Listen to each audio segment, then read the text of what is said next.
찬송가 545장으로 찬송하겠습니다. 545장 찬송입니다.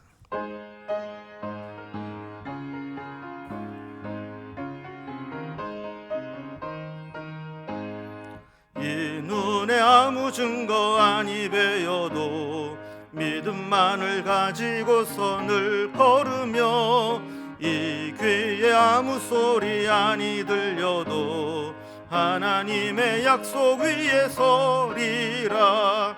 걸어가세 믿음 위에 서서, 나가세 나가세 의심 버리고, 걸어가세 믿음 위에 서서, 눈과 귀에 아무 증거 없어도 이 눈이 보기에는 어떠하든지 이미 얻은 증거대로 늘 믿으며, 이 맘에 의심 없이 살아갈 때에 우리 소원 주 안에서 이루리.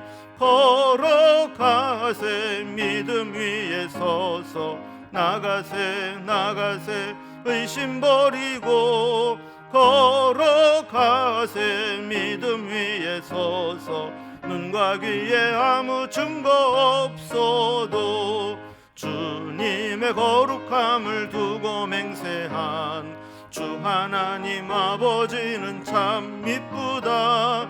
그 귀한 모든 약속 믿는 자에게 능치 못할 무슨 일이 있을까. 걸어가세 믿음 위에 서서, 나가세 나가세 의심 버리고, 걸어가세 믿음 위에 서서, 눈과 귀에 아무 증거 없어도. 아멘. 오늘 하나님 말씀은 신약성경 히브리서 11장 1절에서 12절까지 말씀입니다. 히브리서 11장 1절에서 12절까지 363면에 있습니다. 이 말씀을 제가 봉독하겠습니다. 믿음은 바라는 것들의 실상이요 보이지 않는 것들의 증거니, 선진들이 이로써 증거를 얻었느니라. 믿음으로 모든 세계가 하나님의 말씀으로 지어진 줄을 우리가 아나니, 보이는 것은 나타난 것으로 말미암아 된 것이 아니니라. 믿음으로 아벨은 가인보다 더 나은 제사를 하나님께 드림으로 의로운 자라 하시는 증거를 얻었으니, 하나님이 그 예물에 대하여 증언하심이라. 그가 죽었으나 그 믿음으로써 지금도 말하느니라. 믿음으로 에녹은 죽음을 보지 않고 옮겨졌으니, 하나님이 그를 옮기심으로 다시 보이지 아니하셨느니라. 그는 옮겨지기 전에 하나님을 기쁘시게 하는 자라는 증거를 받았느니라. 믿음이 없이는 하나님을 기쁘시게 하지 못하나니, 하나님께 나아가는 자는 반드시 그가 계신 것과 또한 그가 자기를 찾는 자들에게 상 주시는 이심을 믿어야 할지니라. 믿음으로 노아는 아직 보이지 않는 일에 경고하심을 받아 경외함으로 방주를 준비하여 그 집을 구원하였으니, 이로 말미암아 세상을 정죄하고 믿음을 따르는 의의 상속자가 되었느니라.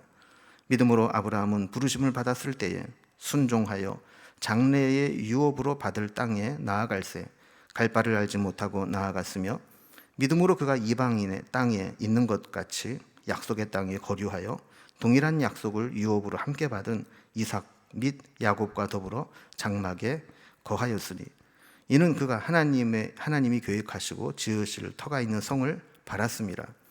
믿음으로 사라 자신도 나이가 많아 단산하였으나 잉태할 수 있는 힘을 얻었으니, 이는 약속하신 일을 미쁘신 줄 알았음이라. 이러므로 죽은 자와 같은 한 사람으로 말미암아 하늘의 허다한 별과 또 해변의 무수한 모래와 같이 많은 후손이 생육하였느니라. 아멘.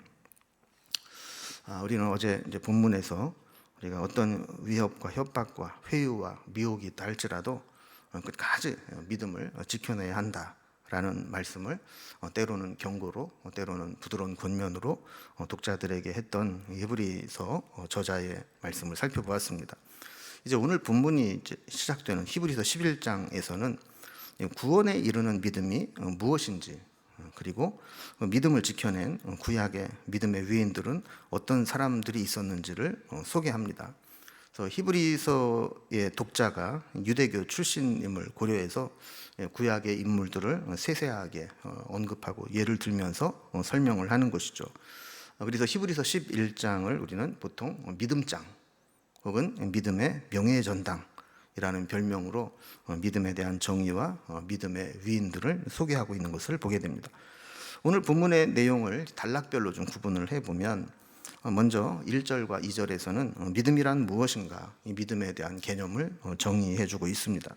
그리고 3절에서 7절까지는 창조부터 홍수 이전까지 믿음의 인물들을 소개합니다. 그래서 아벨, 또 에녹, 노아 이런 사람의 믿음을 소개하고, 그리고 8절부터 12절까지, 그리고 그 이후에도 계속되지만 족장 시대의 믿음의 인물들에 대해 소개합니다. 그래서 아브라함과 사라에 대해서 오늘은 여기까지 이렇게 살펴보게 됩니다. 자, 그러면 이제 단락별로 살펴봅니다. 먼저 첫 번째 단락에서 믿음을 뭐라고 정의할 수 있느냐, 믿음이란 무엇이냐, 이것을 우리에게 설명을 합니다. 저자는 독자들에게 믿음을 지키기 위해서는 믿음이 무엇인지를 분명히 알아야 된다는 것을 알고 믿음에 대한 정의를 설명하죠. 그래서 1절에 보면 믿음은 바라는 것들의 실상이요 보이지 않는 것들의 증거니 그랬습니다. 우리가 보통 눈에 보이는 것은 굳이 믿는다고 표현을 하지 않습니다. 그냥 보이는 대로 받아들이고 인정하면 되는 것이죠. 그러나 우리가 믿음을 갖는다는 것이 어려운 것은 이제 보이지 않는 것을 믿어야 된다라는 거예요. 특별히 하나님께서 우리에게 약속을 주신 것은 우리 눈에 보이는 것이 없습니다. 아무것도 지금 실체가 없고 약속만 받아놓고 있는 상태입니다. 그럼에도 불구하고 그것이 반드시 이루어질 것이라고 믿고 기다리는 것이 믿음이기 때문에 믿음을 지키는 것이 쉽지 않습니다. 지금 눈앞에 보이는 것이 없지만 마치 실상을 보는 것처럼 여기고, 또 보이지 않는 것이라도 증거물처럼 확증할 수 있는 것, 그것이 믿음이라는 것입니다. 그래서 믿음은 우리가 이렇게 설명을 할 수 있을 것 같아요. 과거에 주신 약속을 현재 시점에서 미래에 이루어질 것이라고 바라고 믿는 것, 이것이 믿음이다. 그러니까 약속은 과거에 받았는데 지금 이 현재 시점에서 아무것도 가진 게 없습니다. 보이는 게 없습니다. 하지만 미래에 그것이 이루어질 것이라고 믿는 것, 이게 믿음이라는 거예요. 자, 그러면서 이 약속을 붙잡고 또 눈에 보이지 않지만 끝내 그 약속을 이루는 것을 지켜본 믿음의 위인들이 있다는 거예요. 그 믿음의 정의를 실현시킨 사람들이 있다는 것이죠. 그래서 2절에 보면 선진들이 이로써 증거를 얻었느니라. 그러면서 이제 믿음의 삶을 살아온 사람들에 대해서 소개하기 시작합니다. 두 번째 단락입니다. 두 번째 단락은 창조에서부터 홍수 이전까지 믿음의 인물들을 소개하는데 아벨, 에녹, 노아 이런 인물들을 소개합니다. 믿음이라고 하는 것은 창조주 하나님을 믿는 것에서부터 시작합니다. 3절에 보면 믿음으로 모든 세계가 하나님의 말씀으로 지어진 줄을 우리가 아나니 보이는 것은 나타난 것으로 말미암아 된 것이 아니니라 그랬습니다. 우리 중에 누구도 천지가 창조되는 장면, 하나님이 천지를 만드시는 장면을 본 사람이 없습니다. 이미 하나님이 창조하신 후에 세상을 우리가 뒤늦게 볼 뿐이죠. 그러나 믿음은 하나님이 말씀으로 천지를 창조하셨다라고 기록한 이 말씀을 믿고 하나님의 창조 사역을 믿는 겁니다. 요즘 같은 세상은 진화론이 대세고 과학처럼 인정되고 있지만 그런 상황에서도 하나님이 창조주이시고 지금도 하나님의 능력과 하나님의 뜻대로 하나님이 창조하신 우주 만물이 운행되고 있다. 이것을 믿는 것이 믿음의 출발점이라는 겁니다. 자, 그러면서 믿음의 위인 첫 번째 인물로 아벨을 소개합니다. 4절입니다. 믿음으로 아벨은 가인보다 더 나은 제사를 하나님께 드림으로 의로운 자라 하시는 증거를 얻었으니 하나님이 그 예물에 대하여 증언하심이라. 그가 죽었으나 그 믿음으로서 지금도 말하느니라 그랬습니다. 그러면 사실 이제 보이지 않는 것 중에 하나가 우리 예배고 제사입니다. 우리가 예배를 드리는 것, 제사를 드리는 것, 하나님 정말 받으시는지 그걸 눈으로 확인할 방법이 없습니다. 아벨이 믿음의 사람으로 인정받은 가장 큰 이유는 그가 하나님이 원하시는 제사, 가인보다 더 나은 제사를 믿음으로 드렸기 때문이라고 설명을 하는 겁니다. 믿음은 창조주 하나님을 예배하는 것으로 증명이 됩니다. 형식적인 예배만 드렸던 가인과는 달리 아벨은 하나님이 받으실 만한 제사를 드렸습니다. 근데 이게 좀 놀라운 일이 일어나게 되는데, 이 보이지 않는 제사지만 이 제사를 통해서 하나님이 받으시는지 안 받으시는지는 드리는 자가 압니다. 그래서 이 가인은 자기의 제사는 받지 않으시고 동생 아벨의 제사만 하나님이 받으시는 것을 알면서 결국 동생 아벨을 죽이게 되죠. 가인은 아마도 아벨의 제사만 받으시는 하나님을 보면서 아벨을 시기했을 것이고, 또 어쩌면 너도 형식적으로 그냥 제사 드려라, 뭐 이렇게 협박을 했는지도 모릅니다. 그러나 아벨은 더 나은 제사, 믿음의 제사를 포기하지 않았고 그 대가는 형에게 죽는 것이었습니다. 그래서 어떻게 보면 이제 아벨은 최초의 순교자가 되었고, 죽음으로써 참된 믿음이 무엇인지, 하나님이 기뻐하시는 예배가 어떤 것인지를 우리에게 가르쳐주고 있습니다. 그래서 그는 죽었지만 그의 그 상황이 믿음으로 지금도 우리가 어떤 메시지를 계속 주고 있다라는 겁니다. 두 번째 믿음의 인물은 에녹을 소개합니다. 5절에 보면 믿음으로 에녹은 죽음을 보지 않고 옮겨졌으니 하나님이 그를 옮기심으로 다시 보이지 아니하였느니라. 그는 옮겨지기 전에 하나님을 기쁘시게 하는 자라는 증거를 받았느니라 그랬습니다. 이 말씀은 이제 창세기에 나와 있는 말씀들을 바탕으로 하고 있는데요. 창세기 5장 24절에 보면 에녹이 보이지 않는 하나님과 동행을 하다가 이 세상에서 죽음을 보지 않고 하나님이 데려가셨다, 이렇게 기록을 하고 있죠. 여기에서 에녹의 삶은 하나님을 기쁘시게 하는 삶을 살았다, 이렇게 이야기를 하고, 하나님을 기쁘시게 하기 때문에 하나님은 에녹과 동행하셨다라고 이야기를 합니다. 하나님을 기쁘시게 하면서 하나님과 동행하는 삶을 살아갈 때 하나님은 그를 죽음을 보지 않고 하늘로 옮기셨다라는 거예요. 그래서 6절에 보면 믿음이 없이는 하나님을 기쁘시게 하지 못하나니 하나님께 나아가는 자는 반드시 그가 계신 것과 또한 그가 자기를 찾는 자들에게 상 주시는 이심을 믿어야 할지니라 라고 있습니다. 그러니까 에녹이 하나님을 기쁘시게 했다 그러는데 그 비결은 믿음에 있었다는 거예요. 그럼 우리도 하나님을 기쁘시게 하려면 하나님이 우리 눈에 보이지는 않지만 우리 하나님은 반드시 계시고 또 하나님을 찾는 자들에게 상 주시는 분이 있다는 사실을 분명히 믿어야 한다라는 말씀입니다. 하나님과 동행하는 것 사실 쉬운 일은 아닙니다. 그러나 믿음으로 하나님과 동행하고 또 믿음으로 나아갈 때 하나님이 그와 동행하는 걸 기뻐하시는 것이죠. 세 번째 믿음의 사람을 소개하는 사람은 노아입니다. 7절에 보면 믿음으로 노아는 아직 보이지 않는 일에 경고하심을 받아 경외함으로 방주를 준비하여 그 집을 구원하였으니 이로 말미암아 세상을 정죄하고 믿음을 따르는 의의 상속자가 되었느니라 그랬습니다. 노아의 홍수는 하나님이 노아에게 경고를 하심으로 이제 시작이 됐는데, 하나님이 노아에게 홍수가 내릴 거야, 홍수가 날 거야 이렇게 말씀하시고 바로 홍수가 시작된 게 아닙니다. 한편으로는 사람들에게 회개하고 돌이킬 수 있는 기회를 주신 것이고, 또 한편으로는 노아로 하여금 방주를 지을 수 있는 그런 시간을 주신 것이죠. 노아는 홍수가 시작될 때까지, 홍수에 대한 말씀을 들을 때부터 비가 내리기 시작할 때까지 100년 가까이 방주를 지었습니다. 사실 이것이 믿음이 없는 사람들이 볼 때는 미친 짓이었죠. 보이지 않는 말씀만 듣고 산 위에다가 거대한 방주를 짓는 것, 이것은 믿음이 아니면 할 수 없는 일이라는 겁니다. 믿음의 결과는 무엇입니까? 믿음의 결과는 하나님의 심판 가운데서도 구원함을 받게 되고 의의 상속자가 되는 것이었습니다.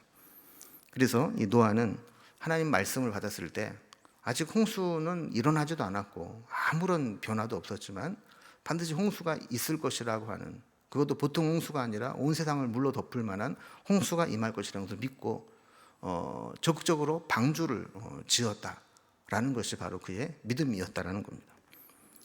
자, 그게 이제 세 번째 단락으로 넘어갑니다. 이렇게 노아의 홍수까지의 믿음을 끝난 다음에 그다음에 이제 족장 시대의 믿음에 대해서 설명을 하는데, 오늘은 아브라함과 사라에 대한 믿음만 살펴봅니다. 먼저 믿음의 사람 아브라함에 대해 살펴봅니다. 아브라함의 믿음은 이제 그 두 가지로 설명을 하는데, 첫 번째는 말씀만 받고 떠나는 믿음입니다. 그래서 8절 말씀을 보면, 믿음으로 아브라함은 부르심을 받았을 때에 순종하여 장래의 유업으로 받을 땅에 나아갈새 갈 바를 알지 못하고 나아갔다 그랬습니다. 자, 아브라함의 믿음의 행위가 여러 가지가 있지만 여기에서 언급하고 있는 것은 그 하나님의 부름을 받을 때 그는 안전과 번영이 보장된 곳을 포기하고 갈 바를 알지 못하고 떠나갔다는 것을 이야기합니다. 우리가 지금 여러분 혹시 좀 눈치를 채셨는지 모르겠지만 믿음의 사람들로 언급된 사람들의 일관된 특징은 뭐냐면 보이지 않는 것을 보이는 것처럼 믿고 따라갔다라는 겁니다. 그러니까 아브라함도 마찬가지죠. 어디로 가라고 하는 목적지를 분명히 정해놓고 가라는 것이 아니라 일단 출발하면 하나님 계속 지시할 것이고 지시할 땅으로 가면 된다. 그러니까 늘 하나님 말씀을 붙잡고 장래에 유업으로 줄 땅을 찾아서 나아가야 됐다라는 겁니다. 이게 아브라함의 믿음이었다는 겁니다. 아브라함의 두 번째 믿음은 9절과 같이 약속의 땅 가나안 땅에 그의 자손 이삭과 야곱과 더불어 장막에 거하면서도 나그네처럼 이방의 땅에 있는 것처럼 여기며 살았다라는 겁니다. 하나님께서 지시할 땅, 약속한 땅이 가나안 땅인 걸 알았습니다. 그곳에 정착을 했습니다. 그럼에도 불구하고 그는 그것이 내가 여기 영원히 머물 곳이라고 생각하지 않고 마치 나그네처럼 이방인의 땅처럼 그렇게 살았다는 거예요. 자, 그 이유를 10절에서 설명합니다. 이는 그가 하나님이 계획하시고 지으실 터가 있는 성을 바랐음이라 그랬습니다. 아브라함은 처음에 갈대아 우르 지역에 살다가 하나님의 부름받아 떠났습니다. 한참 하란 땅에 머물러 있었지만 결국 가나안 땅으로 보내시는 것을 발견하고 가나안 땅으로 갔죠. 가나안 땅에 정착해 살면서도 그는 그 땅이 하나님이 만드시는 도성이 되기를 소망하며 살았다라는 거예요. 이 땅이 전부가 아니고 하나님의 도성, 하나님의 성이 임하기를 소망하며 살았다는 것이죠. 자, 그리고 이어서 그 다음 사라의 믿음을 이야기합니다. 11절에 보면 믿음으로 사라 자신도 나이가 많아 단산하였으나 잉태할 수 있는 힘을 얻었으니 이는 약속하신 이를 미쁘신 줄 알았음이니라 그랬습니다. 여러분, 사라도 아브라함과 함께 자손에 대한 약속을 받고 난 후에 25년 후에야 아들을 낳습니다. 게다가 이제 시간이 1년 지나면서 생물학적으로는 아이를 낳을 수 있는 가능성이 점점 희박해지고 끊어져 있을 때죠. 그러나 사라는 약속하신 이가 신실하신 분, 미쁘신 분인 줄로 알고 믿었다라는 거예요. 그럼 그 결과가 어떻습니까? 12절에 보면 이러므로 죽은 자와 같은 한 사람으로 말미암아 하늘의 허다한 별과 또 해변의 무수한 모래와 같이 많은 후손을 생육하였느니라 그랬습니다. 그러니까 자신의 몸 상태보다는 말씀으로 약속하신 하나님의 말씀을 더 믿고 의지했다라는 거예요. 결국 믿음은 바라는 것들이 실상이요 보지 못하는 것들이 증거라 하신 말씀과 같이 믿음이라고 하는 것은 어음처럼 받아온 것을 현금화할 때까지 기다리는 것처럼 약속으로 주신 말씀이 내게 실현될 때까지 인내하고 기다리고 견디고 결국 그 약속이 이루어지는 것을 본 사람들이라는 것이죠. 그럼 우리도 하나님으로부터 수많은 약속들을 말씀을 통해 받았습니다. 얼마나 그 약속을 믿고 의지하고 기다리고 인내할 수 있느냐 여기에 따라서 우리가 하나님께 받을 은혜와 축복도 결정되는 것입니다. 바라기는 하나님께서 우리에게 약속하신 수많은 약속의 말씀들을 우리가 믿음으로 받아들일 때 그 약속들이 나에게 믿음의 열매로 열매 맺어지는 그런 것들을 바라보며 살아갈 수 있기를 주님의 이름으로 기원합니다. 기도하겠습니다.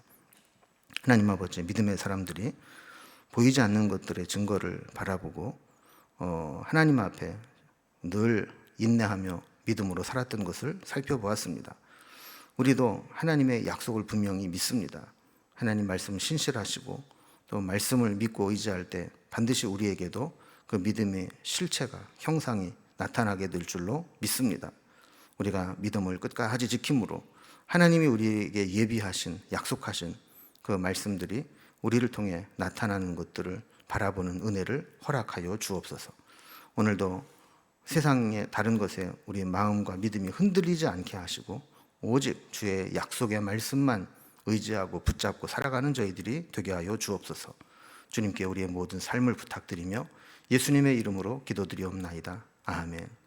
각자 기도 제목들로 자유롭게 기도하시겠습니다.